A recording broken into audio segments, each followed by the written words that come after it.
Good evening, folks. It's 6 o'clock, and I will call the Missoula City Council meeting of August 16th, 2021 to order. I will note for the record that all council members are present this evening except for Ms. Anderson and Mr. Contos. We are obviously conducting this meeting through Zoom. You've seen a variety of ways to participate, and I will certainly reach out to attendees through Zoom. If your hands are raised for public comment, if you're attending by phone, you can raise your hand using that *9 feature. I will note that Ms. Harp is here, and I forgot to mention she wasn't, but now she is. And with that, we will proceed with approval of the minutes. We've got minutes of the last, do we have minutes of the last meeting, actually? Let's see them. Yes, we do. There they are. They are attached. So meetings of the last minute, without objection, they'll be approved. All right, seeing none, we'll move on to our schedule of committee meetings. I'll also note that Ms. Anderson is present.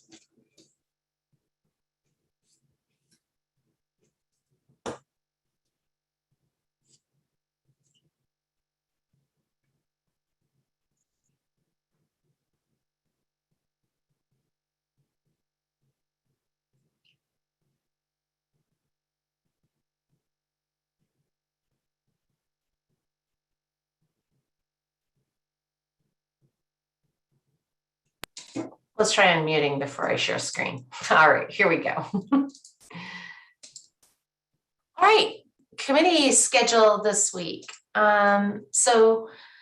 City Council is setting up committee meetings for this Wednesday, August 18th. Just like this meeting, committee meetings are held via Zoom webinar, and information about how to join each webinar is located on the top of each respective committee agendas. Those are posted online on our website. You can get there by Googling the city of Missoula, and our page will be right there at the top of your search results. Click the meetings button that's in the middle of our website, and that'll take you to Agenda Central for all of our public meeting agendas, including the following committee meetings that are happening on Wednesday. It is a marathon budget session on Wednesday. It starts, we're gonna have budget committee of the whole from 8 a.m. to 11:30 a.m. There's a lunch break from 12 to 12:30, and then budget committee of the whole will resume from 12:30 until 2:30. Administration of Finance Committee will follow at 2:45 and go till 3:05. And Public Safety and Health will round out the day from 3:20 to 4:45. And that is our committee schedule for this week. Thanks. Thank you, Ms. Rabine. Changes to the committee schedule. Ms. Anderson. I'm guessing that I might have my hand raised for the same reason that Mr. Von Lossberg has his hand raised, but I noticed that the budget committee morning session ends at 11:30, and then it says that we don't start again until 12:30, but yet the lunch break is from 12 to 12:30. So I'm guessing that that was just a kind of a scheduling block error, that in fact, we have a break from 11:30 to 12:30, which I'm hoping is the case. Oh man, Brian's shaking his head now. So clarification on that would be great. Mr. Von Lossberg.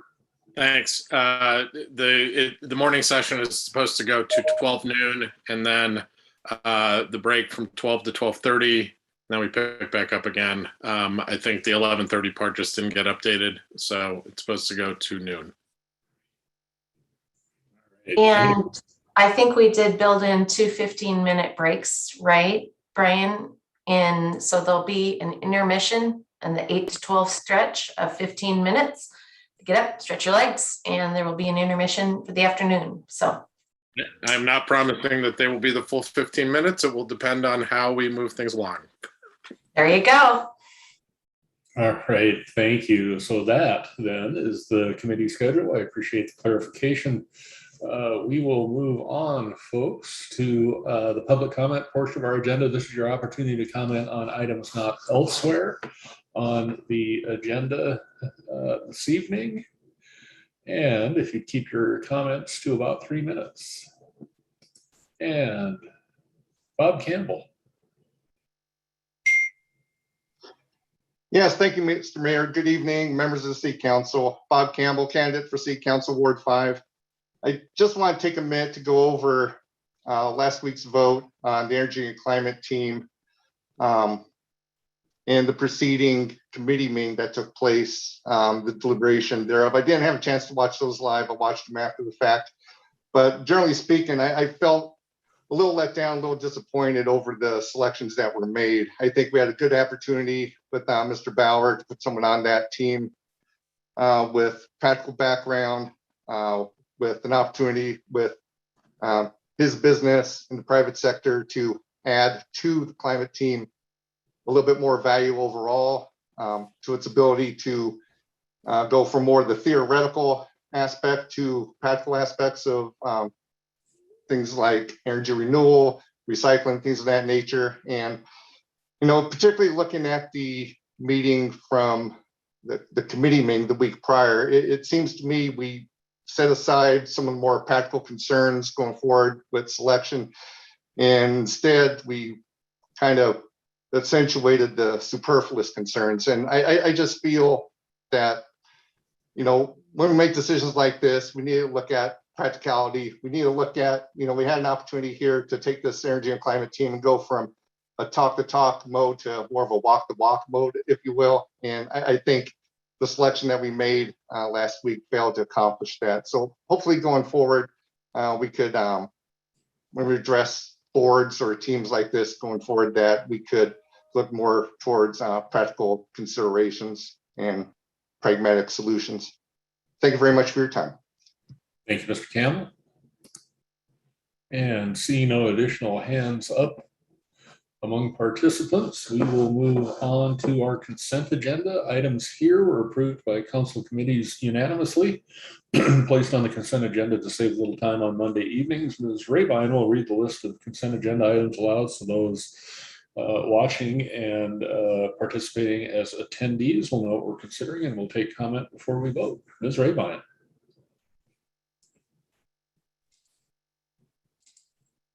Thanks, Mayor. Again, tonight's consent agenda has 9 items. And the first is to approve accounts payable in the amount of $986,129.90 for checks that are dated August 17th of 2021. Number 2 is to accept the Montana Trail Stewardship Grant in the amount of $50,000 and authorize the mayor to sign the agreement. Number 3 is to approve and authorize the mayor to sign a construction agreement with Wythe Engineering Incorporated for the design and construction of a water main replacement on West Beckwith from Woodford to Rollins Street at a cost not to exceed $75,185.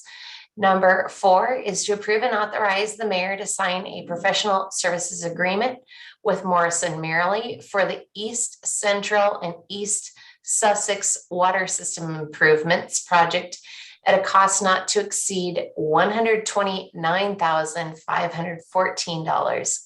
Number 5 is to approve and authorize the mayor to sign a professional services agreement with Morrison Merrily Incorporated for the Mount Avenue water system improvements from Park Street to Thames Street or Thames, depends on where you're from, at a cost not to exceed $64,647. Number 6 is to approve and authorize the mayor to sign a professional services agreement with HDR for engineering consultant services on Worden Turner North 5th Street West to Scott Street Infrastructure Project at a cost not to exceed $154,259. Number 7 is to approve and authorize the mayor to sign a professional services agreement with IMEG for engineering services on Ivy Franklin Park South 4th Street West to Patty Creek Drive infrastructure project at a cost not to exceed $130,150. Number 8 is to set a public hearing on August 23rd on a resolution of the Missoula City Council levying and assessing a special assessment and tax on the lots, pieces, and parcels of land that are situated within special lighting improvement districts of the city of Missoula, Montana, in the amount of $368,471 to defray the cost of street lighting in special lighting districts during fiscal year 2022. And finally, number 9 is to approve the Linda Vista 23rd supplement final plat. Thank you, Ms. Rabine. Are there questions or comments from council members this evening? Seeing none, anyone among attendees care to comment? I see no hands there, so we will have a roll call vote. Okay, on the consent agenda, hang on just a second. Anderson, Yes. Becerra, Yes. Harp, Yes. Hess, Yes. Jones, Yes. Merritt, Yes. Ramos,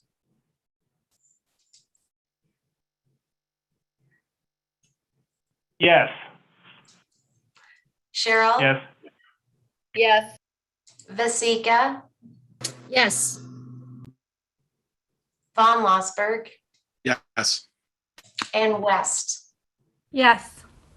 Would any of you like to change your vote? That's 11 ayes and 1 absent. And the consent agenda is approved. We have no comments from city staff, agencies, boards, commissions, authorities, nor the community forum this evening. We do have one special presentation in the form of proclamation. Whereas this proclamation recognizes suicide as a community-wide problem and suicide prevention as requiring a community effort. And whereas Montana's suicide rate is the third highest in the nation and is ranked among the top 5 states with the highest rates of suicide for the past 4 decades. And whereas since 2017, Missoula County has suffered 120 suicides.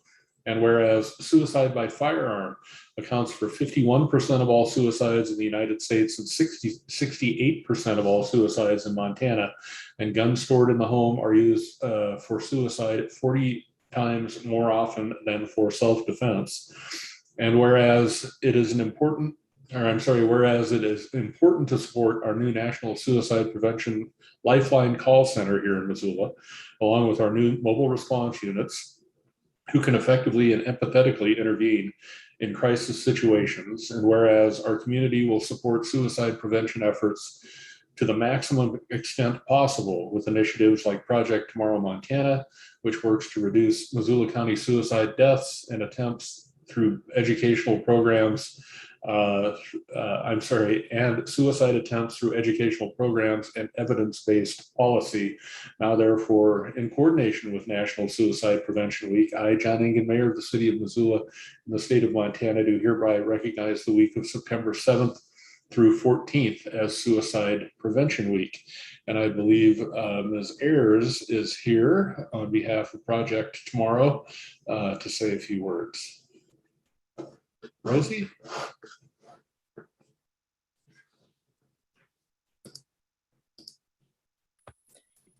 Hi, everybody. Thank you so much. We just wanted to say a special thank you to all of our founding supporters and all of the members here that are with us today in our community who have been supporting Project Tomorrow Montana and our aim to reduce our state suicide through education, awareness, training, intervention, prevention, and recovery. Of course, we are having lots of events coming up in September, but I wanted to say a special thank you, especially to the people on this council who have made it possible for this last year to be ahead of the curve in trying to give treatment and help to everyone in our community, especially making it possible to lower barriers for help seeking. So thank you for your great example. And we look forward to continuing to bring our community together to fight suicide in the best way possible by coming together to bring about positive solutions. Thank you. Thank you, Ms. Ayers. And with that, we have no additional special presentations. We'll move on to the public hearing portion of our agenda. State law and our own council rules set guidelines for inviting community comment in a formal way on a variety of issues, and following a staff report on each, the council and I will invite comment.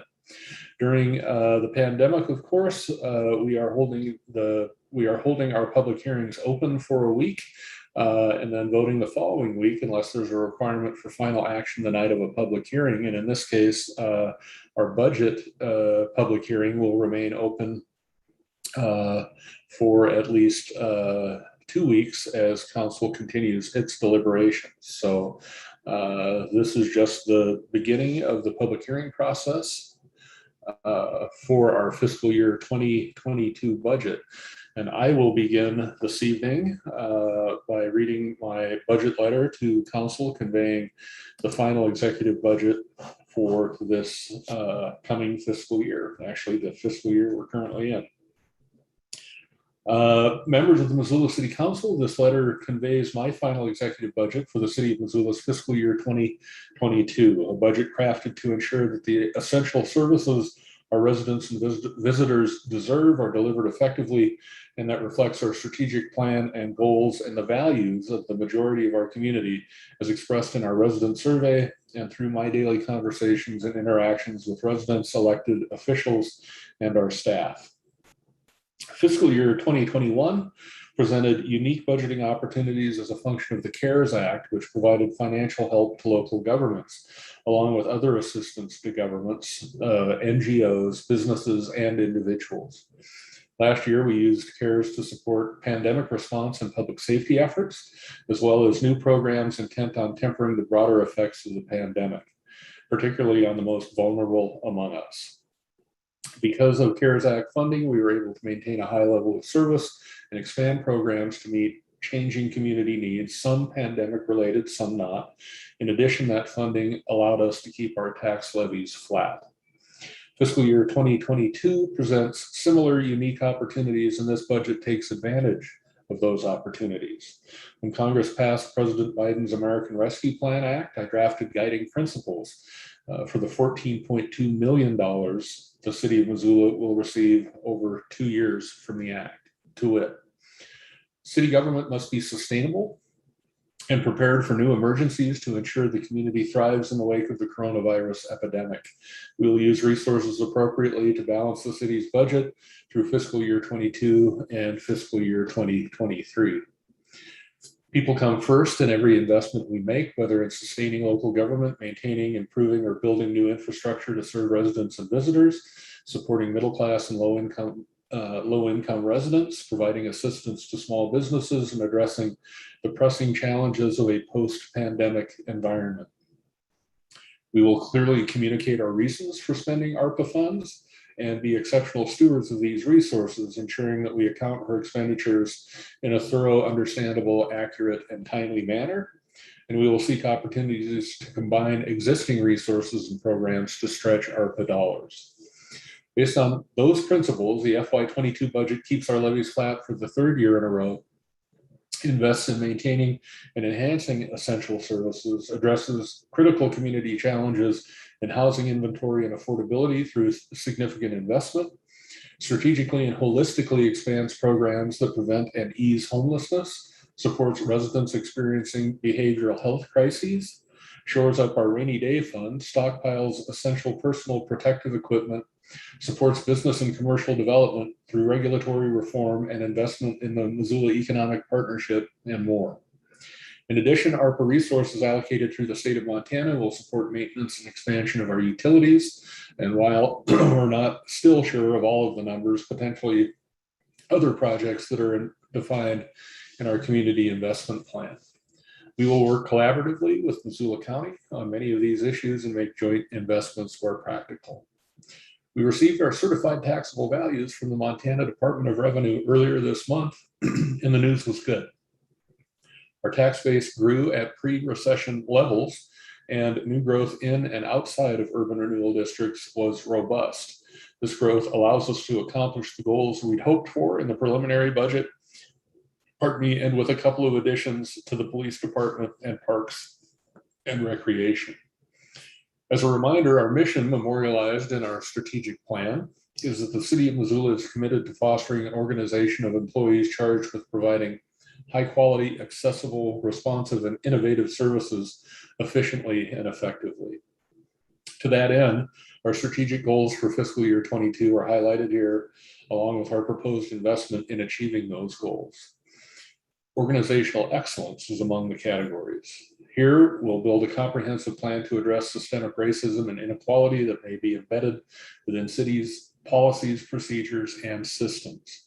We'll invest $150,000 of one-time funding allocated to services to address city government policies and procedures to provide the local equity cohort created as a result of the city's involvement in the National League of Cities of Opportunities cohort. We'll make permanent positions supporting the city's equity efforts that started through the Master of Public Administration Bacchus Fellowship. We'll implement new technology to improve collaboration, communication, and project management. This includes $343 invested in the city's collaboration, communication, and project management systems that support a robust virtual environment, and includes a new FTE software administrator. We'll modernize our communications approach with $100,000 of one-time funding to support the modernization of our communications approach. We'll also provide funding to support the communication of specific city initiatives. We will plan for city government's capacity and infrastructure needs through a facilities master plan. We're investing $650,000 to support the planning and design for the city's acquisition and transition to the historic federal building, and $102,000 for planning and design for the administration and patrol functions of the Missoula Police Department. Access to quality housing is another category. The city of Missoula is committed to ensuring that every person, regardless of economic status, has access to quality housing that is safe and affordable. We will purchase land and partner with the private sector on innovative new development models. We're investing $500,000 to support the redevelopment at Scott Street, West Broadway, and Johnson Street city-owned sites. We are adopting a program to incentivize the creation of affordable homes. And we're spending $2.7 million of additional one-time money to support the Affordable Housing Trust Fund through the sale of city-owned land and ARPA funding. And we will innovate to align the city's regulatory codes to better support our housing goals, which means we'll spend $850,000 over the next 2 fiscal years to overhaul the city's regulatory code and align it with our housing, transportation, and green infrastructure goals. We will invest in community safety and wellness. Working with partners in the community, the city of Missoula will provide a high level of public safety and wellness that reflects a thriving community in which to live, work, and play. We'll support policing practices that result in the best service to our community and that prioritize professionalism, accountability, and efficiency. We'll spend $3 million to upgrade the system that our first responders rely on to communicate, which keep them and our residents safe. We will invest in community services that support working families and provide a place for connection, including the expansion of our child care programs and community centers through a $74,000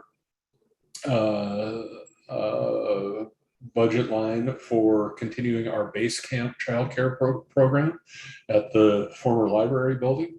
$78,000 in ARPA funding to support access for all to summer and after school programs, and $112,000 in impact fee funding for planning a community center at McCormick Park. We'll invest in programs to serve our most vulnerable residents, including the creation of a homeless navigation center and the expansion of our mobile support team.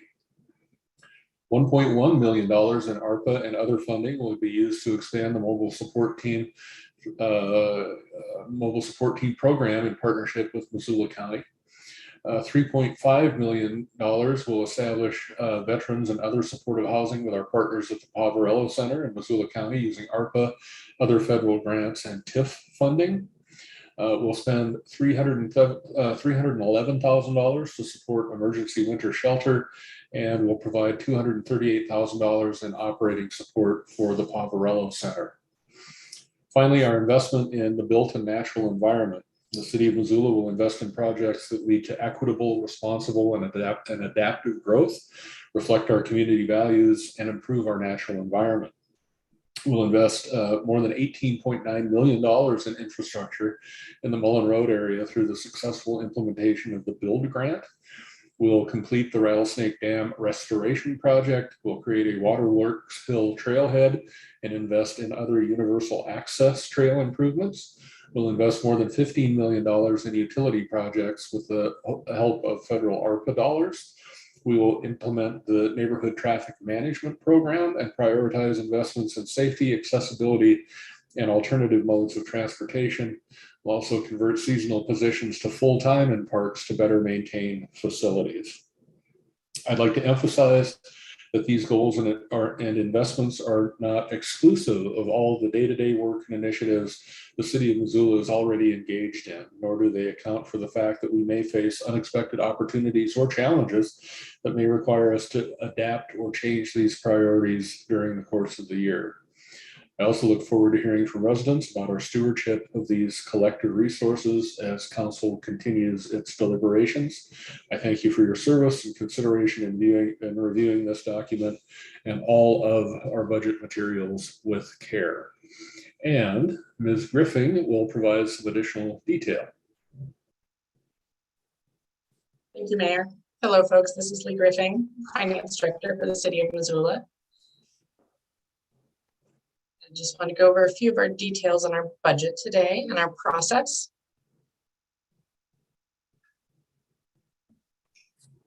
I'm sorry, Brian, I see that your hand is up.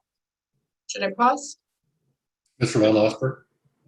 Thanks. Mr. Mayor, I just wanted to point out, you had mentioned the public hearing would be a couple weeks. We actually have been working off a schedule for adoption next week on a week from today. I think that's the 23rd, and I just wanted to clarify that. Oh, my apologies. Thank you.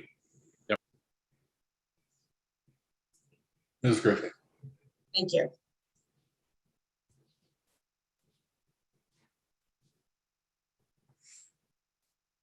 So today we are opening the public hearing. We have a few public hearings that are required by Montana state law. We have to publicly notice these, and they're part of the larger budget process. Annual appropriations, that is the budget and community improvement program.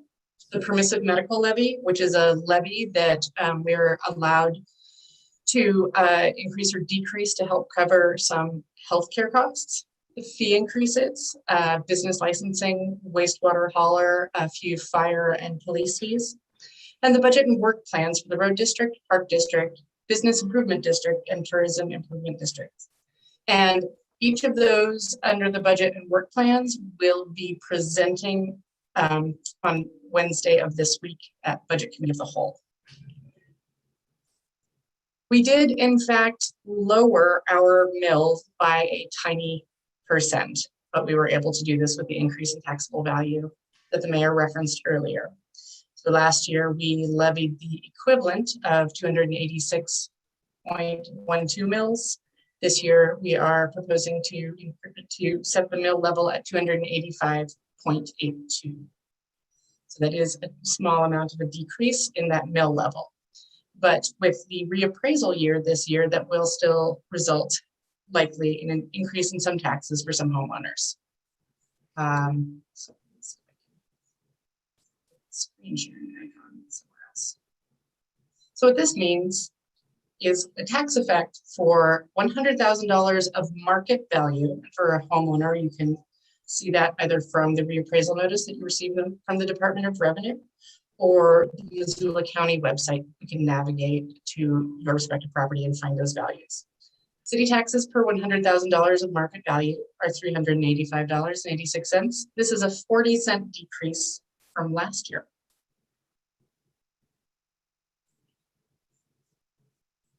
Another item that the mayor mentioned was the ARPA funding that we were able to leverage into quite a few of our programs this year. So I pulled together this list of exactly what it is that we are funding via ARPA. The city of Missoula has been allocated $14.3 million We receive our funding directly from the Treasury Department. We have received half of that allocation already, and we are due to receive the second of half of that allocation sometime in FY22. But each of these items so far within the mayor's executive budget come out to $7.4 million. So that is less than half of the ARPA allocated to date. Next steps. Wednesday of this week, we have our last budget committee of the whole meeting. As mentioned earlier in this meeting, it starts at 8 a.m. and ends at approximately 2:30 p.m. We will be hearing from Public Works, Mobility and Infrastructure, the Parks and Recreation Department, our City County Health Department, our Community Investment Plan, otherwise known by its acronym of CIP, and its connection to the operating budgets. We will also be hearing from the TBID, Tourism Business Improvement District, and BID, Business Improvement District. You will receive additional detailed budget documents. A lot of this covers the funds that we don't drive into the details, as they tend to be funded by certain stable grant funds and so forth. And there will also be time for City Council deliberations. And then a week from today, there will be final consideration at the City Council meeting on Monday evening. And we are hoping for an approval of the budget at that time. A week later, on August 30th, our city clerk will be bringing forward the assessment levels for the road and park district.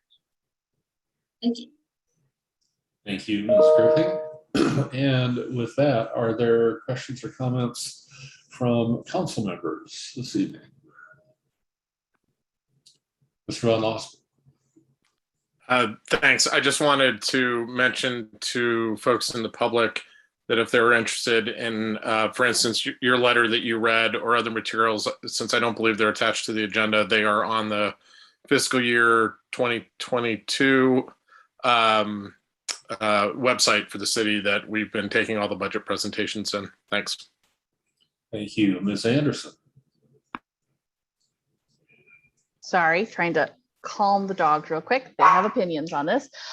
My question is, in your letter and your presentation, we've been hearing a lot about ARPA funding and the various programs that we are putting that money towards. And I just want clarification on the record that per the limitations that were in the law when it was passed, we were not able to basically use that money as general fund and lower mills accordingly, even more significantly. That the lowering of mills really has to do with an increase in taxable value, that we are not allowed to use that ARPA funding. So if somebody thinks that one of the programs, for example, that we're using ARPA funds is superfluous and just says, well, why can't you just lower my taxes instead of paying for XYZ program? We're not legally allowed to. I just want to make sure I have that correct understanding.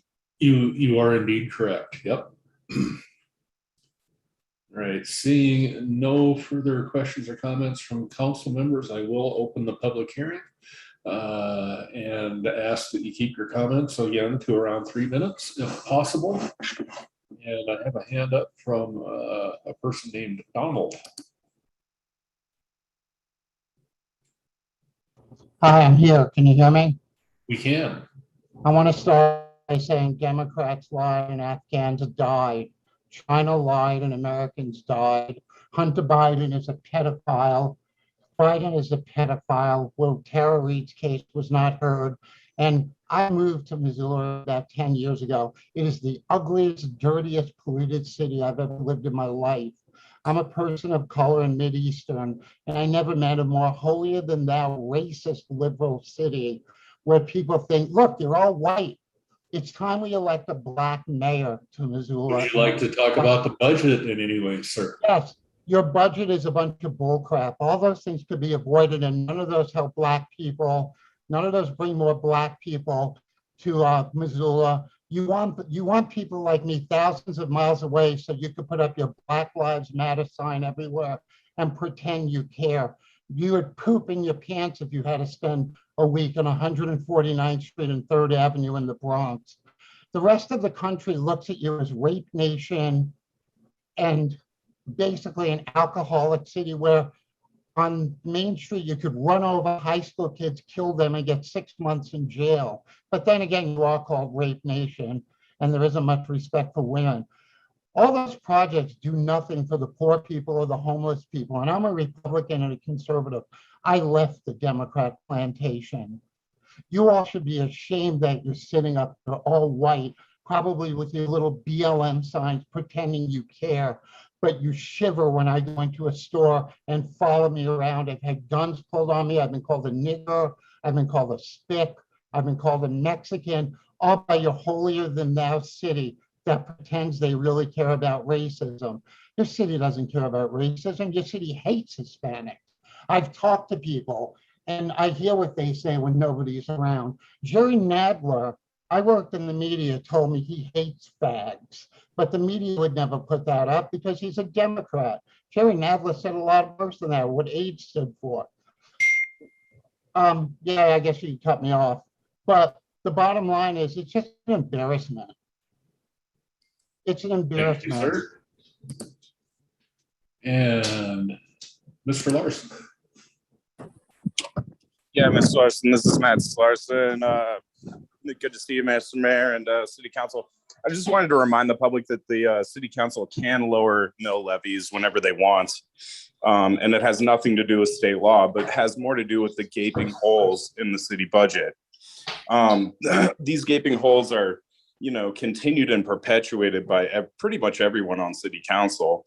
And it includes, stuff like the Affordable Housing Trust Fund and many of these like superfluous and useless things that have yet to even come to fruition, which are mostly used by the City Council to defray the effects of their own legislation that they've passed in the city, such as deregulating Airbnb. And many of the City Council members themselves make money off of Airbnb. So I think it's pretty ironic that we're going to revamp the whole coding and Title 20 stuff to basically close the holes that the City Council has opened up. And we can't even see a complete and unedited capital assets list. And we can't even see a complete list of all insured vehicles and all insured real property by the city. All of these things are very alarming to those of us that have our eyes open. But to many of the others in City Council, it apparently doesn't even matter. So congratulations for getting another superficial and very lacking and not substantive budget together. Thank you. And Mr. Campbell. Yes, sir. Thank you, Mr. Mayor. If I may first, just to get clarification, are we making comment just generally on the entirety of the fiscal year 22 budget, or we break down to sections as we proceed, or? Anything pertaining to the budget, sir? Okay. Well, that's a mouthful for 3 minutes, but I'll do my best. So Bob Campbell, Kansas City Council Ward 5. Where to begin? I guess I'll share my comments mainly on emergency services part of the budget. And I'll just throw out there that what I'm saying here is of my own opinion. It's not representative of any other department or agency that I work for. But I look at the preliminary budget and I look at what was presented to the mayor's office and what came down from there to the budget committees. And there are a number of items that were gutted. From fire department, both from fire, from Chief Brand, and listening to Chief White's presentation. Fire department brought up, a need for alternate response units, need for rapid intervention teams, brought the need for training for personnel response maintenance, repair of the apparatus and equipment that they use. Chief White brought up, a need for patrol supervisors. Our patrol section of Missoula Police Department is made of very young officers. I believe he said 6% have less than 3 years experience. And, to see that, that was brought forward to committee that the 2 supervisors that requested were cut gives me pause and concern that, that's going to be made available to them. I hope it would, that we don't defer to any more of these superfluous considerations with other things we're talking about, like $112,000 for a community center. We're talking $230,000 for the Poverello Center for continuing operation and support of their operation. and I guess I'll have more on that another time. But getting back to emergency services, I'd like to see that incorporated back into that budget. I think it's shameful that, we're cutting those things out. Emergency services need these things. The chief has requested these things. It's a want and a need. It's most definitely a need of these departments. And, I know at the end of every budget cycle, there's a need to wait for what the Department of Revenue says for the money it comes down to the city, and then we do a recalculation. I get that. I get the numbers come down from the state, but we look at what we're wasting our tax dollars on throughout the year, be it corporate welfare for TIF, be it motels, tree nurseries, maybe now even a ski area. We look at the ARPA money that's come down from the state, $14 million, and a tiny percentage of that ARPA fund is going towards emergency services. I think my calculation was around 2% of that going towards these needs that the chiefs brought forward within emergency services. So, I think we need to reconsider where it is we're putting our ARPA money. My understanding is it's something to be used over a span of 1, 2, possibly 3 years. It's not burning a hole in our pocket. We don't need to spend it all today. We're throwing a lot to Affordable Housing Trust Fund, which, is another government takeover of the housing situation in Missoula, to the point where, when ARPA funding runs out, where are we going to get the funding to maintain that level of service for those folks? It's going to come down to general fund revenue, I believe, and taxation for those that have homes elsewhere in Missoula and trying to keep in their homes. I care for the folks in Missoula. I care for those that have lived here their whole lives. I care for people able to get into the housing market now, but it just seems a lot of these things are making it more and more difficult for people to get in that situation going forward. And with that, thank you for your time. Thank you, Mr. Campbell. And seeing no additional comment among attendees, Donald, you've gone and we don't go twice. We will keep this public hearing open for another week unless I see any questions or comments from council members this evening. We'll move on. All right, with that, we will move on to final consideration. Items here have had a public hearing and council will take final action on those items this evening, and the chairperson of the standing city council committee will make a motion and we'll invite comment on these items. First is the street maintenance district, and Ms. Jones.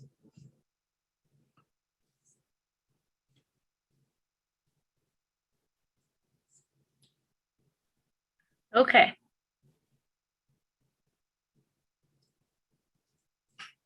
Let me just get to the right screen. All righty.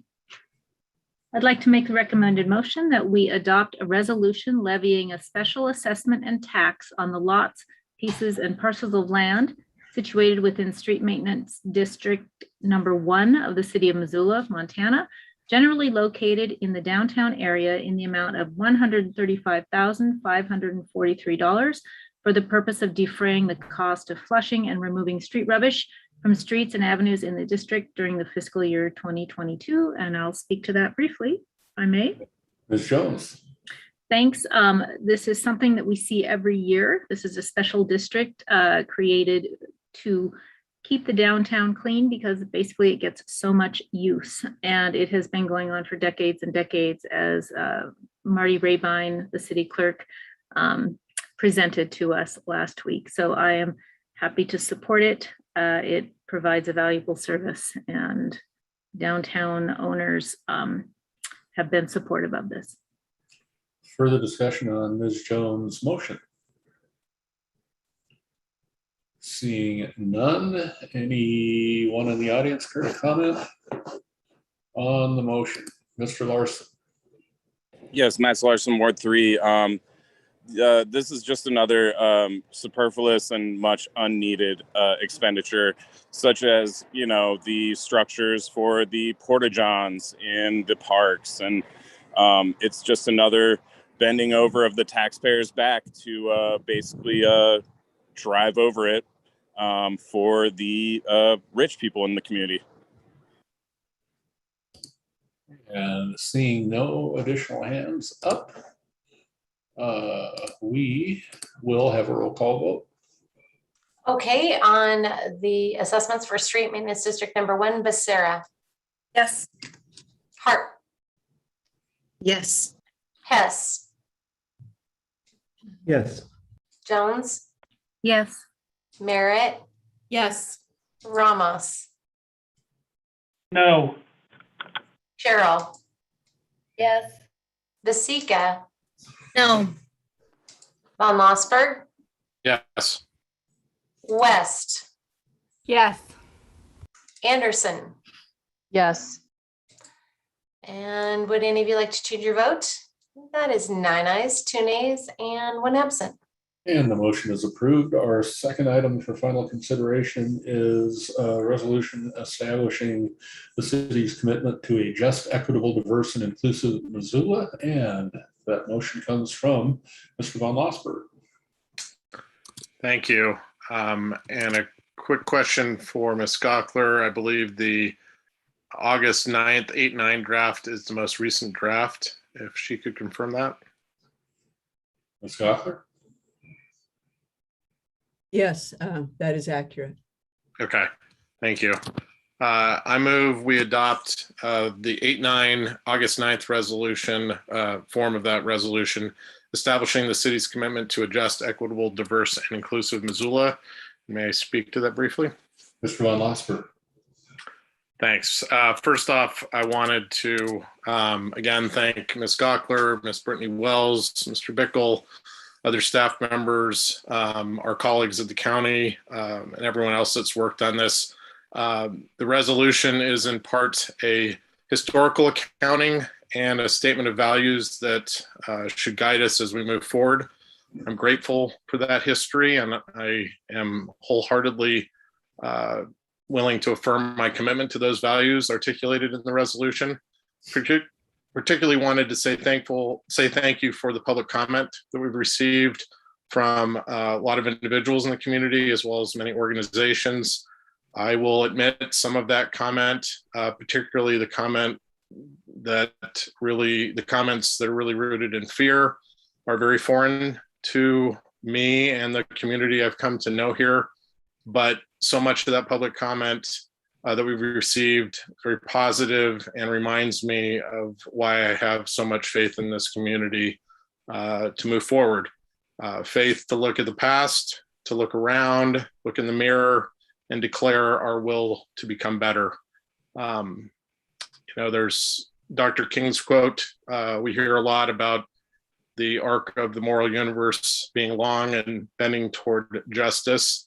I'll confess that my faith in that vision has been shaken somewhat over the past several years, but tonight is a night to recommit ourselves to that vision, and I enthusiastically do so. So the resolution has my full support. Thank you, Mr. Von Lossberg. That motion is in order. Is there discussion on the motion? Ms. Jones? There we go. Sorry.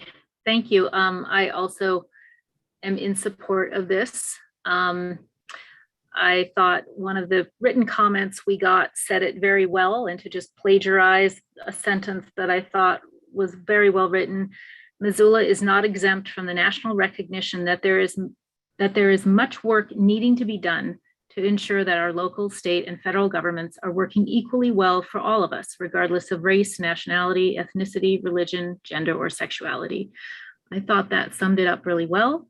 I think this is a good step forward. I do want to acknowledge that I hope there is good progress that we make with this program, but I'm sure that there will be more to do that we aren't aware of now. We don't know what we don't know yet. So it's going to be an ongoing process. And I think this is a strong step forward, but I think also we'll be shaping it in the future. And hopefully this gets us to the next stage so we can see what needs to be done next, because it's going to take a long time and take a lot of work, a lot of energy.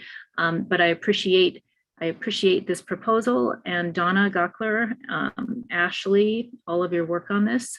Thank you so much, and I'm happy to support it. Ms. Becerra.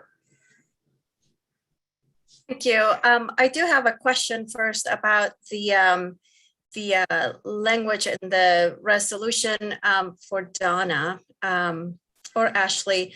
The commissioners are in the process of reviewing the resolution, and I thought I saw a version of the resolution that included more granular, specific demographic information. Is that something that we are considering adding to this resolution, or I thought it was dated had a different date stamp on it? Could you clarify for me, please? Sure. Donna Gockler, Director, Parks and Recreation, but providing information on the JEDI resolution for the entire city. The county did add some additional demographics related to aging, which I think would be perfectly excellent edits or additional whereases. We can make those available here on the screen in just a moment by sharing them with you. Certainly, the information already provided is inclusive of all primary or core demographics of diversity and recognizes that there's intersectionality. Obviously, we all age, we're all identify with a variety of core dimensions of diversity. Would you like us to share the two whereas statements that the county has added related to aging? With the permission of the chair and the mayor, yes, I think that they add some specificity that I think supports the overall statements in the resolution. Ms. Gockler.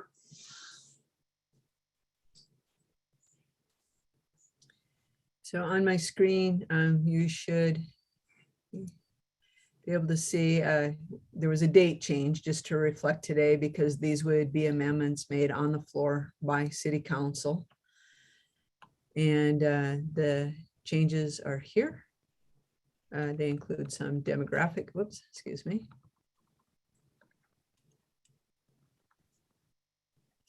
Whereas Black, Indigenous, and other people of color represent 30% of those incarcerated at the Missoula County Detention Facility, despite making up 8% of the overall Missoula County population. And whereas older residents of Missoula County are disproportionately impacted by chronic health conditions, as the CDC indicates, 85% of older adults have at least one chronic health condition, and 60% have at least two chronic health conditions, resulting in significant challenges in paying for care and navigating complex healthcare systems. And whereas older adults are also disproportionately impacted by rising costs of housing, general goods and services, and taxes, as over 90% rely on fixed income that does not increase at the same rate as expenses, resulting in higher poverty levels. Those would be the changes.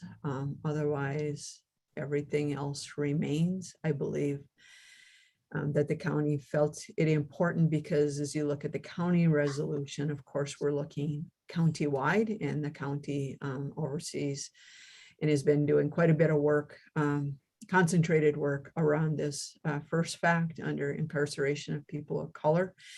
And also as we look county-wide, I think what the commissioners are wishing to do is recognize that our population is indeed aging, that cost of living is indeed going up. And so we need to make critical investments in equity and program services and take aging into consideration as we had intended, but they wanted to bring attention to that.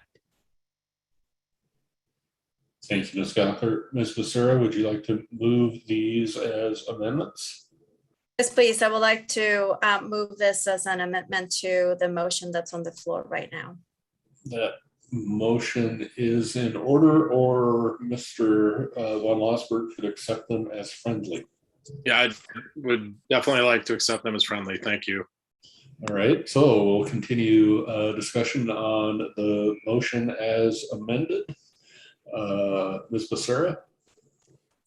Thank you, Mr. Mayor. I believe that additional information reinforces the need for a resolution such as this one. It is simply not acceptable to not work on dismantling the systems that perpetuate this disparity. It is absolutely necessary to know what the issues are in our community so that we can begin to address the changes that are needed. Does that require a financial commitment? Absolutely. In order for us to know how and where to fix or install sidewalks, for example, we first do an inventory. Before we decide what streets need to be resurfaced, we first assess the condition of the pavement. This work is no different. We need to identify where our system is broken so that we can then fix it. Ensuring that Missoulians have access to resources and opportunities, regardless of their skin color, culture, background, etc., is important. And therefore, I think resources should be allocated to this work, much like we do any other department that works to improve the quality of life of our residents. The issue of equity, inclusion, justice is not unique to Missoula. I think across the nation, we can see examples of how broken the system is. Across the world, we see this play out perhaps less so based on race, but very predominantly is the exclusion of individuals based on religious belief, ethnic background, and socioeconomic status. So what's unique to Missoula is how we choose to solve this issue. And I think that this resolution is not about putting blame on individuals. It's about ensuring that our system, policies, and initiatives are working for everyone. So I ask that we take the first step in making Missoula the best it can be and support this resolution. Thank you. And Ms. Cheryl. Yeah, thanks. And Mirta, thanks for those comments. And I appreciate all my colleagues' comments so far and everyone that's worked on this. I hope that the whole council will support this. And to me, it's as simple as this is the right thing to do. And it is past time that we do it. So it has my full support. Ms. Merritt. Thank you. This resolution has my full support as well. You know, over the past few years, I've seen lots of memes that attempt to reduce the issues of systemic racism and discrimination down to a few simple talking points. And this does a tremendous disservice to everyone in our community when we simplify our problems. The barriers that people experience that prevent them from reaching their full potential are varied and complex. It stands to reason that the ways that we choose to reduce those barriers must also be varied and complex. It's critical that local government commit to being a part of the process of removing barriers for people. We cannot keep doing the same thing and expecting a different outcome. This resolution is not going to fix the challenges we face, but it establishes clear goals about where we are and where we want to go in the years to come. And without setting those goals clearly and publicly, we can't expect to make progress with these challenges. So again, I'm fully in support of the JEDI resolution. And Ms. Anderson. Thank you so much, Mr. Mayor, and thank you for the eloquent comments of my fellow council members. I also stand in support of this resolution. I also understand that many of the comments that we heard that came out of a place with fear were because they felt that there was some blame that was being associated with this, and it's not. Simply stating at the very beginning of this resolution that we are on the ancestral lands of the Salish and Pondere and Kalispel people, that's just a fact. That's not a statement of blame. And I think that for us to really move forward, we have to understand the facts of the way our society was created, the systemic racism that is ingrained in our day-to-day processes, some of which are seen or unseen. And as Ms. Becerra said, this is allowing us to take an inventory of really understanding where we are so that we can make meaningful steps forward. This isn't going to solve everything, but it is an acknowledgement of the facts where we are and that our willingness and our goals to move forward and acknowledge it and make Missoula the community that we all want it to be. And I think that, a lot of the work that we will be able to do with this is built upon the investment that we made last year in the budget when we allocated funding for the Learn team. The work that they have done has helped put us in a better place to move forward on this resolution in conjunction with the National League of Cities and Towns. And I'm really proud that Missoula is the only town in Montana that is a part of that program. And I also think it's really important to acknowledge that we're doing this in conjunction with the county, and we're two separate government jurisdictions with different elections. But the fact that both of us recognize that this is something that we both as a collective need to work on, you rarely see that. And when you do, it's on the bigger initiatives around, climate change, waste initiatives, really large, ambitious, systemic problems that we combine and work in conjunction with the county with, and this is one of them. And so I think that really shows the commitment from both the city and the county, and the fact that this is an issue that we need to really take seriously and take steps to address. So I'm proud to support this resolution tonight. And Ms. Vasika. Thank you. So a couple of Mondays ago during the LGBTQ plus resolution, we talked about how inclusive a community we are. And today we're talking about how terrible and systematically uninclusive we are. Many folks have reached out about their dismay about how our tax dollars are being spent on this virtue signaling. And I have to agree. I was raised on that the content of your character is more important than the color of your skin or your sexual orientation or where you're from. And I believe that's still true today. And our residents, our constituents, they agree. I want to reiterate what I said during the previous resolution and expand upon that. All Montanans, all Americans, all refugees and legal immigrants are absolutely welcome here. We don't need resolution after resolution to say that. I would rather us just be welcome to everyone than make specific accommodations. What you do is up to you. You as an individual have the right to pursue happiness as you so choose. I don't think it's up to the government to decide that for you. So with the whole resolution, I am in support of what the resolution says, but I am not in support of spending over $220,000 of our taxpayer dollars. So therefore, respectfully, I will not be supporting this today. Mr. Ramos. Thank you, Mr. Mayor. Just want to start by saying, of course, I believe in justice, equity, diversity, and inclusion. And as a Hispanic myself and the minority, I think it's super important that we have that in Missoula. But that is exactly why I can't support this resolution today, because it will have the opposite effect that it's intending to have. I, like my fellow council members, believe in reducing barriers to success, and in my mind, the government is always the biggest builder of barriers and the biggest obstacle for success in all citizens. And this solution that we're presenting today creates even more government and even more bureaucracy. I don't see any actual benchmarks in this resolution where we can actually measure any progress that may come from this expenditure that's spending $150,000 and $77,000 annually for God knows how long. This is yet another empty platitude that sounds really good, but in my opinion doesn't do any good. The only people that benefit from this are, of course, the politicians that can use this as a re-election campaign, and also the bureaucracy that is going to be drawing massive salaries and benefits from far above what the average Missoulian makes. This in turn benefits the government, but does not benefit the citizens, least of all the minorities in the community.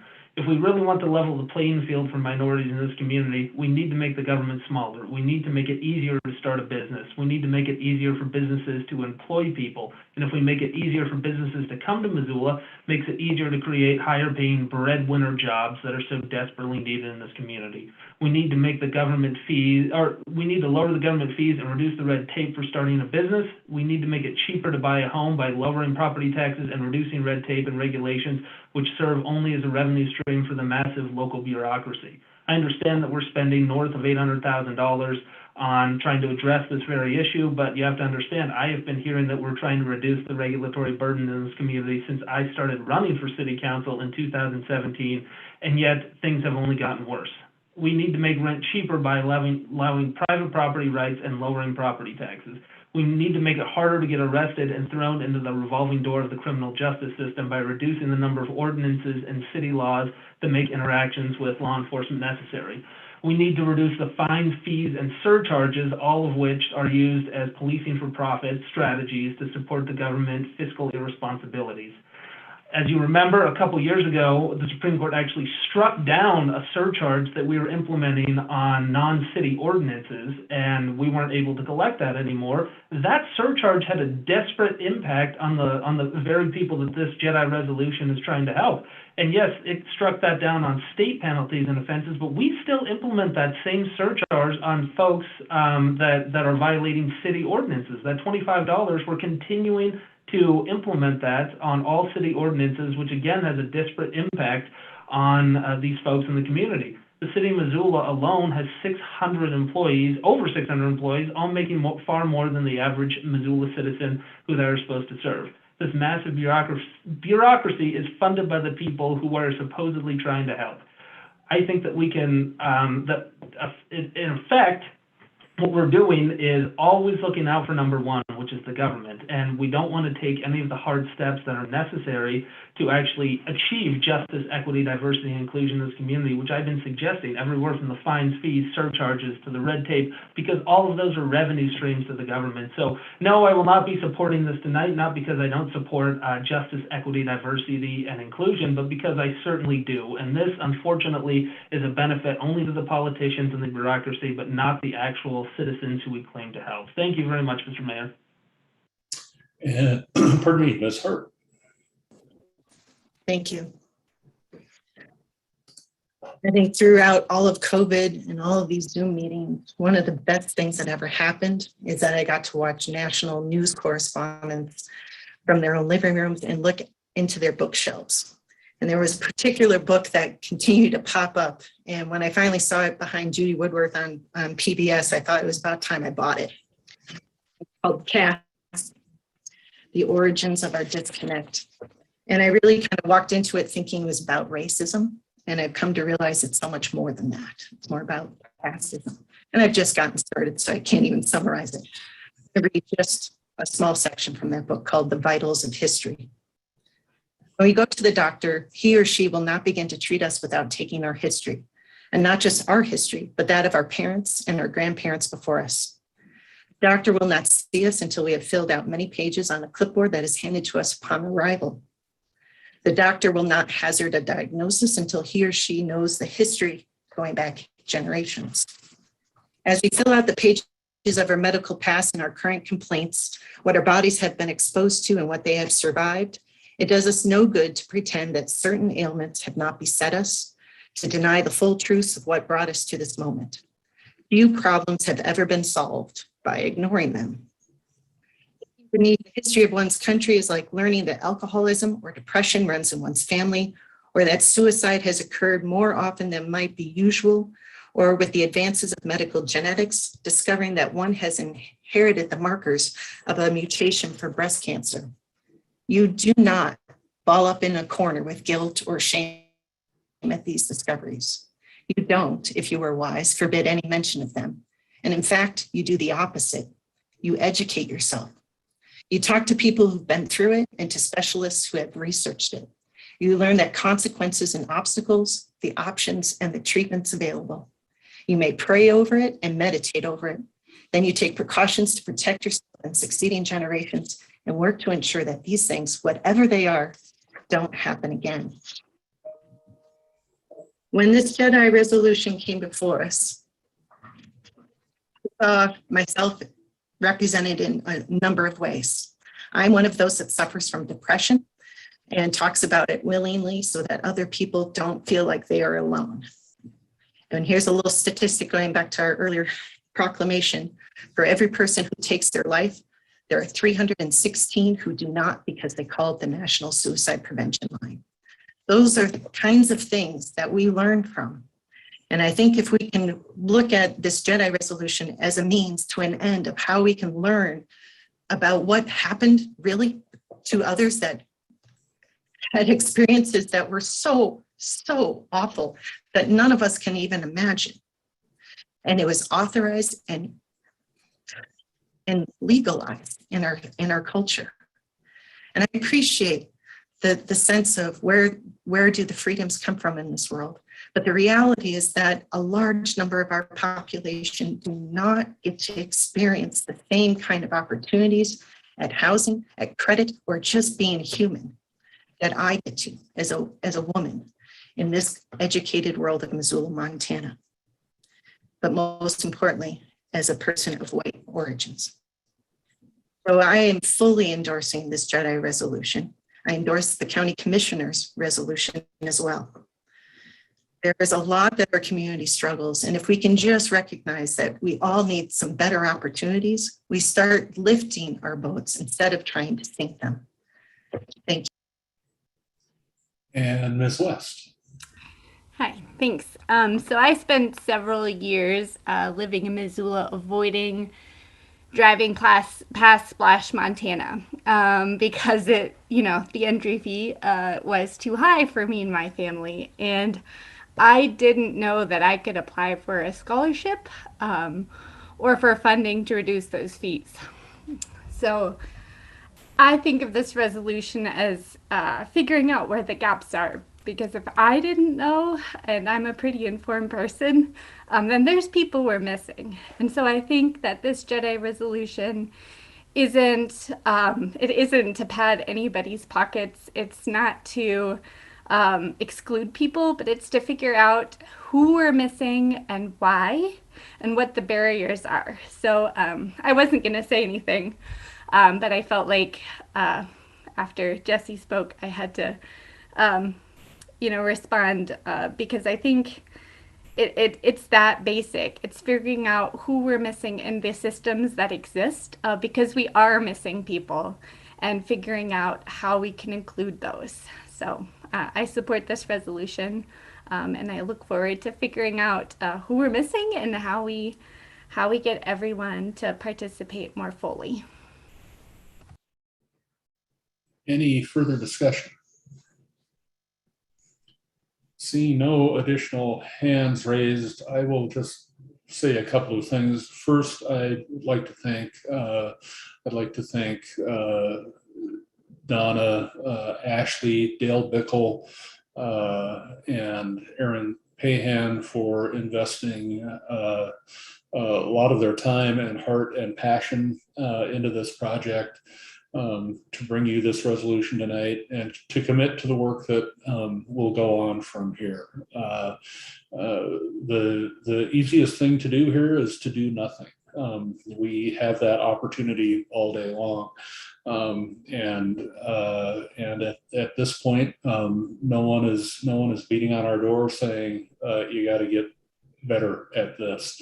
But we recognize that we do, and we recognize it in the work we do.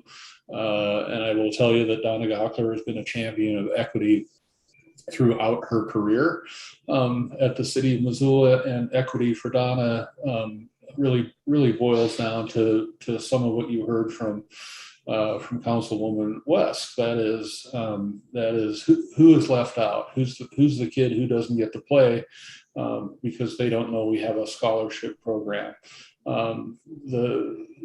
That goes for so many things that we do in local government. And Mr. Ramos and I agree on a variety of things, and we have some fundamental disagreements on others. I believe that government is in fact, local government in particular is the formal social contract whereby we create rules and regulations, but we also create opportunities and chances. And we do that through our collective investment. We do that by electing people to represent our interests and our values.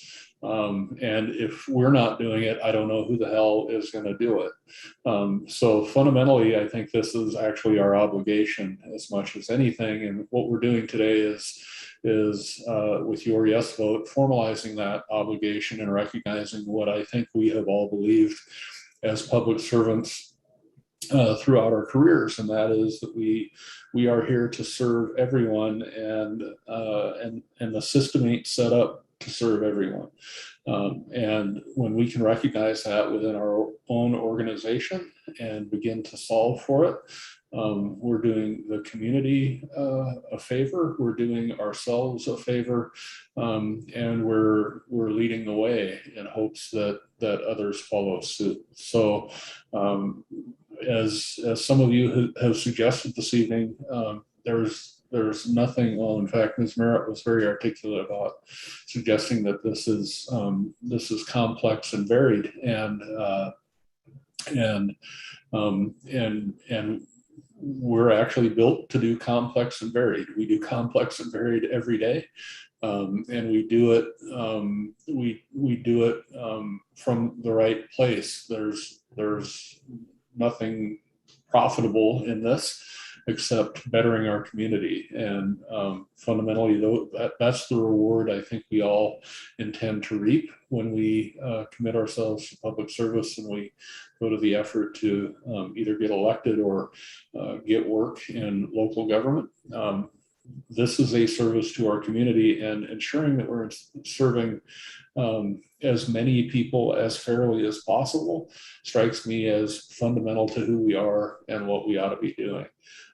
This formalizes that, this states it, this commits to it, and allows us to commence with important work with some additional resources. And again, the folks who have been spearheading this for me and for you and for the community collectively, they're doing it on top of their other job, and their other jobs require a lot of them, yet they are committed to this because they recognize within their roles today, they are still we are missing out on serving as many people as we can. And so they think it's important. The community thinks it's important. I think you all fundamentally think it's important in one way or another. Even if you don't support the resolution, I think you think it's important. So I thank you for considering this, for taking on the hard stuff, because it turns out that the hard stuff generally is what matters the most. So seeing no further discussion, anyone in the audience care to comment? I have Jason.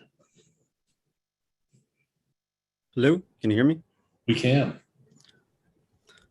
Jesse, Sandra, I'd just like to thank you too for your comments. It's appreciated. There's some people there with a little bit of a clearer mind. I've seen this stuff forever. I mean, it's pretty clear among you all who is creating the boogeyman and who is being manipulated into fighting the boogeyman. And Jason or Jesse, Sandra, I would encourage you to look up the book Cynical Theories. It's relatively recent, but it really dives into what the dynamic is here. And thank you again. And Brian, there's no fear. None of this is coming from fear. Thank you, sir. And Mr. Campbell. Yes, thank you once again, Mr. Mayor, members of council. Bob Campbell, candidate from Missoula City Council Ward 5. Just real quickly, from a practical standpoint, I really don't see a need for this at this point in time.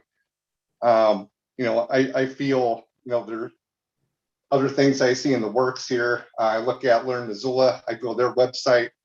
I look at their header here, which I have before me, talks about Black, Indigenous, people of color, residents groups, community-based organizations in Missoula, and counter systemic oppression, injustice, and discrimination as we interface with municipalities and the business sector. We are often confronted with structural inequalities and exclusion, which have detritus effect on our lived experience and sense of place. Given these experiences, BIPOC residents are supremely eligible and qualified, and in best position to offer valuable and relevant action strategies for creating a more just, inclusive, unbiased, and equitable Missoula. That sounds a lot like Jedi to me. And I click on findings and I see Learn Missoula is a new project and we're just beginning of our work. As discussed earlier, someone had mentioned, the need to, know what's broke before we could fix it. And it seems to me we have a couple mechanics on the job as we speak. We have Learn Missoula here still doing their work. Obviously they haven't come up with anything as of yet. We have, I think, 3 or 4 months ago, we allocated $75,000 plus for the study of systemic racism within the city of Missoula itself. I haven't heard anything back on that yet. So why are we spending more money? Why are we rushing headlong to throw out another $220,000 for another program where, we could, have immediate gratification, feel good about what we're doing, and we move on, and, somewhere down the line, 6 months down the line, here we are, maybe perhaps doing it again and calling it something else. And, I think we have enough before us. I think we have enough invested with what we have now between these other programs I mentioned to, let's wait and see where that leads us. Let's wait and see what comes of that, and to, maybe come back and, look at this particular resolution at some point in the future and see, if there's need for it, if it needs to be tweaks, if it needs to be rewritten. But it just seems we're rushing headlong to spend more money that we don't necessarily need to spend at this point in time, given, the programs that we already have in place. And with that, I thank you for your time. Thank you, sir. Seeing no additional hands up among attendees and no hands up among council members, we will have a roll call vote on the resolution.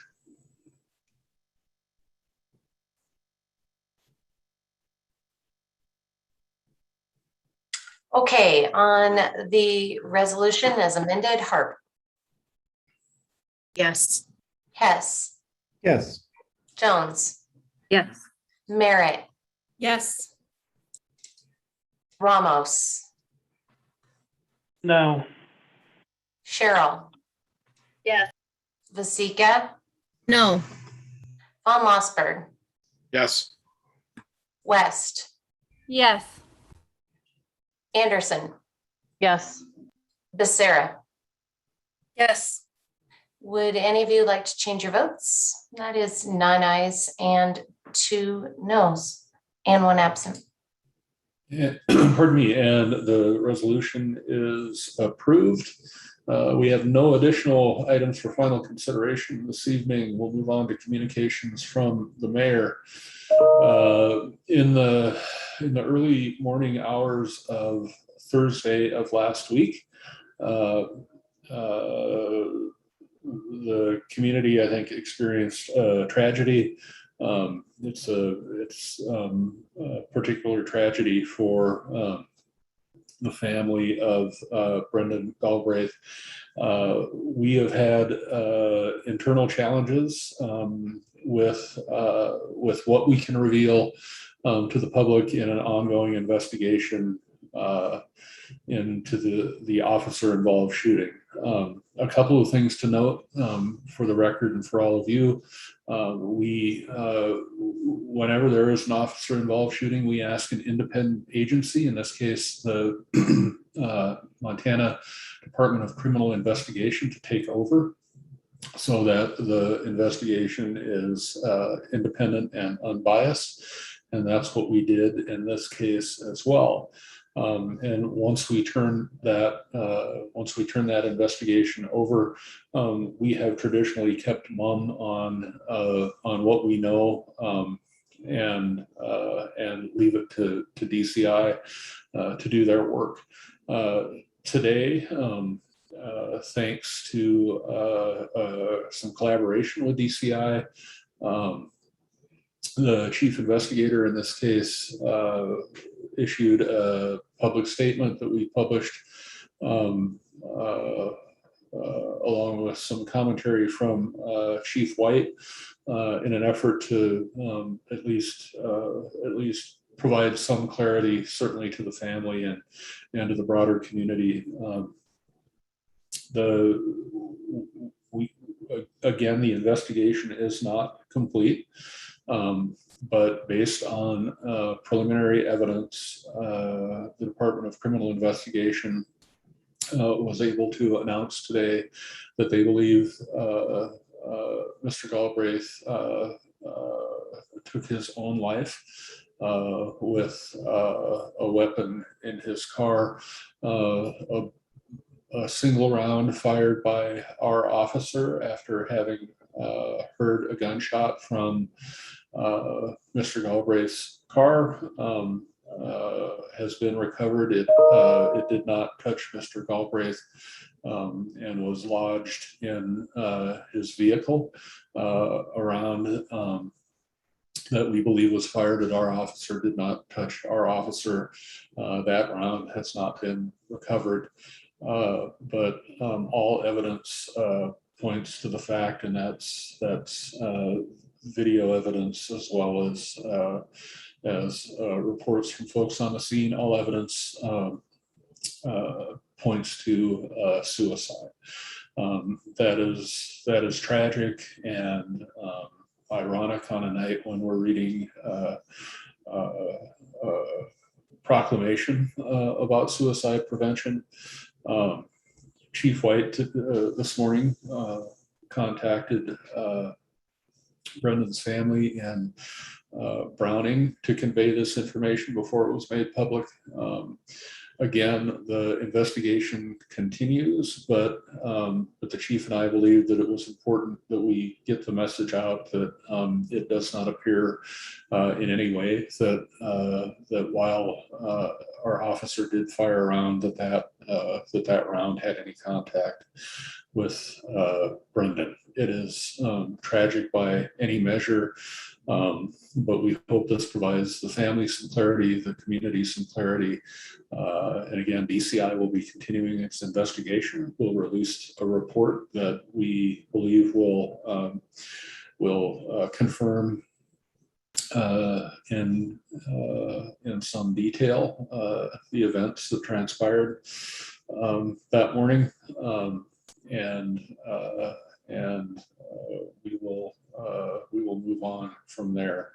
But in the meantime, what began as a fairly routine traffic stop ended in tragedy.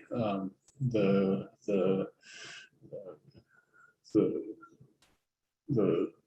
officer involved did not fire a fatal shot. Wanted you all to know that, wanted the community to know that as we move forward. That doesn't mean that we're not going to continue to review our policies and procedures, but we believe that this was relatively standard stop that ended tragically. So neither the chief nor I are in a position to say more about it at this point. But as soon as that report is back from the DCI, we will certainly share that with the public, and all of the evidence will be a matter of public record at that point, and folks can scrutinize that on their own if they decide to. With that, we'll begin general comments from council members with Ms. West.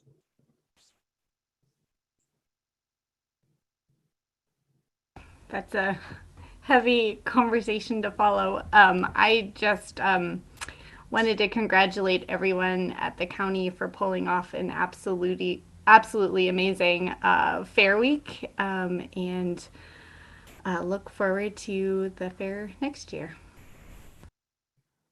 And Ms. Jones. I just wanted to express my condolences to Brendan Galbraith's family. Everything I've read about him, it sounds like he was a very bright star, such a promising young man. So my heart is going out to you. And it's just such a tragedy. I am so sorry for your loss. Mr. Von Oscar. Thanks. I also wanted to express my condolences to the family. So I second Gwen's comments. Thanks. Ms. Cheryl. Yeah, thanks. That's a heavy thing to make any comment after. But there is another comment I want to make. As part of the health board, we are meeting this Thursday. But I do want to just give another plea that it's time to start normalizing wearing masks again when we're indoors and cannot keep distance. Our case numbers are up. significantly. Our hospitalizations are up significantly. It's a great time to go get vaccinated if you are not vaccinated, because almost all of the hospitalizations nationwide are those that are unvaccinated. We do have a population of kids that are unable to be vaccinated, as well as those that are immune compromised. So I believe that even though this is getting long and it is wearing on, and I am fully vaccinated, I'm very tired of wearing a mask. It's time for us to all do the right thing again, and the time is now. So I'm asking people to start wearing masks when they cannot distance, and again, plea for people that are have not been vaccinated yet to go do it. Ms. Vasika. Thanks. I wanted to follow up with what Gwen said. My condolences absolutely go out to the family and everyone involved in that tragedy. I also wanted to thank all of my colleagues here. We may not always agree, but I really do appreciate our thoughtful and enlightening discussions that we have. And especially Ms. Harp, I really appreciate you and everything that you said as well. To Jason M, I don't think he's on anymore, but if you're listening, I will check that book out. I quickly Googled it, so I'm going to see if it's available at a local bookstore before I have to order it online. I have a 4-month-old, so I don't get much reading done these days, but I will definitely try to get to that. And then I also wanted to thank everyone that's involved with fighting the fires. The smoke has been horrible, and I know that what you guys do is tremendous work. And so I just wanted to say thank you for keeping us safe. Mr. Hess. Thanks, Mayor. I'll pass tonight. Ms. Becerra. Thank you. I too want to express my deepest condolences to the family, and my hope is that with the work envisioned in the resolution that we just passed, that access to suicide prevention is something that's readily available to anyone who needs it. I also want to thank Donna and Ashley and Jamar for all your work, attention to detail, and also attention to the facts and researching and including all that information in the resolution. Thank you. Ms. Anderson. Thank you, Mr. Mayor. I will echo the condolences given by my fellow council members, and thank those who voted for the budget last year that funded our mold crisis unit. Hopefully in situations, there will be an opportunity for a mental health person to come and intervene before it gets to the loss of life. So thank you for that. Thank for voting for that and funding for that. And again, my condolences to the family and everyone involved. Mr. Ramos. Thank you, Mr. Mayor. I just wanted to express my condolences to Brendan's family as well. That is incredibly tragic, and they're in my thoughts and prayers. Thank you. And Ms. Ward. Heidi, I want to thank you for your words of courage tonight.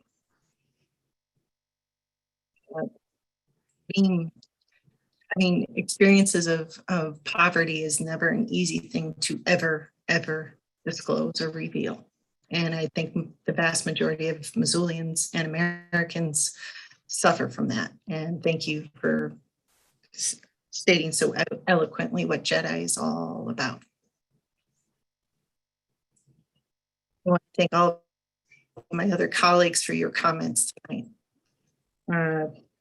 As Sandy said, we learned so much from listening to one another. And that's how we get closer and closer to this world that we are really trying to get to. And we will disagree all the time. But thankfully we do it with respect and dignity for one another. That's what we want to make sure that everybody has a chance at. And finally, to Brendan's family, my heart is with you. I can only imagine walking in your shoes, and I will do my very best for this, the next number of weeks, thinking about you and trying to walk in your shoes.